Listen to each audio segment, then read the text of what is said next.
Auto चालकों की traffic police को चुनौती। ऑटो चालक धड़ल्ले से कर रहे नियमों का उल्लंघन। ऑटो में बैठने वाली सवारी करती है अपने आप को असुरक्षित महसूस। क्या है सुरक्षा के पैरामीटर? 4 या 5 सीटर ऑटो में भरते हैं 8 से 10 सवारी।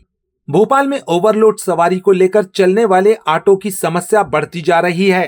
पुलिस कई जगहों पर ऐसे ऑटो चालकों के खिलाफ कार्रवाई कर रही है, लेकिन इसके बावजूद ऑटो चालक सुधरने का नाम नहीं ले रहे। सड़कों पर जगह जगह ओवरलोड ऑटो दौड़ते नजर आ रहे हैं, जिनमें तय सीमा से कहीं ज्यादा सवारियां ठूस दी जाती हैं। ऑटो चालक पर भोपाल ट्रैफिक पुलिस ने इस साल कई जगहों पर चेकिंग अभियान चलाए। चालकों पर ई चालान और मौके पर फाइन भी लगाया गया। कुछ मामलों में पुलिस ने ओवरलोडिंग के चलते ऑटो वालों के परमिट या लाइसेंस रद्द तक किए, लेकिन इसके बावजूद समस्या कम होती नहीं दिख रही। ट्रैफिक पुलिस और आरटीओ द्वारा सख्ती के बावजूद कई ऑटो चालक सवारियों की जान जोखिम में डालते हुए ओवरलोड ऑटो चलाते नजर आ रहे हैं। वहीं वजह बसों की कमी और पुलिस की नरमी। फिलहाल शहर में केवल 82 सिटी बसें चल रही हैं, जिससे आम लोगों को मजबूरी में ऑटो से यात्रा करनी पड़ रही है। कई बार ट्रैफिक पुलिस द्वारा ओवरलोडिंग पर सख्ती नहीं बरती जाती, जिसका फायदा ऑटो चालक उठाते हैं और नियमों को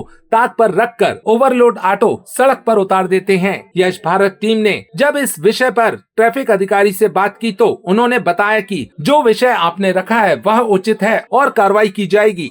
विषय महत्वपूर्ण भी है और लोगों की सुरक्षा के लिए आवश्यक भी।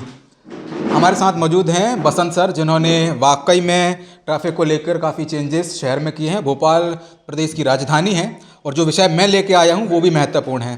सर, ऑटो चालक जो देखा जाए तो 4 या 5 सीट ज़्यादा से ज़्यादा बिठा सकते हैं। देखा जा रहा है कि जब ऑफिस से बच्चे निकलते हैं या जो ऑफिशियल जो लोग निकलते हैं तो देखा जाता है कि सर 4 के एवज में 8-8, 10-10, 12-12 लोग भी ऑटो में भर दिए जाते हैं, जो नियम का उल्लंघन भी है और लोगों की जान के साथ खिलवाड़ भी। तो विषय को लेकर क्या कहेंगे सर आप? अभी हमारी लगातार जो मुहिम चल रही है चालानी कार्रवाई की समझाइश के साथ में, तो उसमें हमने सब्जेक्ट को भी सम्मिलित किया है। इसमें चालानी कार्रवाई पर डे एक्स्ट्रा कर रहे हैं और आपके माध्यम से ये बात संज्ञान में आई है कि ज़्यादा सवारी हैं तो उस पर भी हम लगातार कार्रवाई करेंगे, चालानी कार्रवाई करेंगे। कोर्ट में ज़रूरत पड़ेगी तो माननीय न्यायालय में वाहन जब्त करके प्रकरण प्रस्तुत करेंगे और इसके बाद भी आपके सामने ऐसा कोई वाक्य आए तो ज़रूर हमारे माध्यम से इस पर कार्रवाई करा सकते हैं। सर, भोपाल शहर में ऐसे कौन कौन से व्यस्तता में इलाके हैं जहाँ ये चीज़ें देखने में अधिक आती हैं, चाहे वो रूलों का उल्लंघन हो, चाहे बाइक का जो नियम उल्लंघन कर रहे हैं?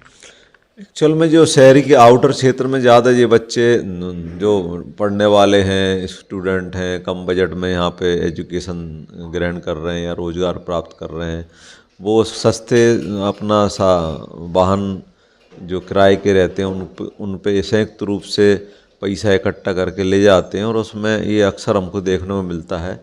कहीं कोई परीक्षा है विशेष, कहीं कुछ नर्सिंग कॉलेज में वो लोग उसमें जॉब कर रहे हैं या पढ़ रहे हैं, तो वो अक्सर जैसे पीपल्स हॉस्पिटल के आसपास जितने इंस्टीट्यूट हैं उस तरफ जाते हैं बच्चे या अन्य कोई शैक्षणिक संस्थान, तो इनमें अक्सर हमको कार्रवाई करने के दौरान मिलता है।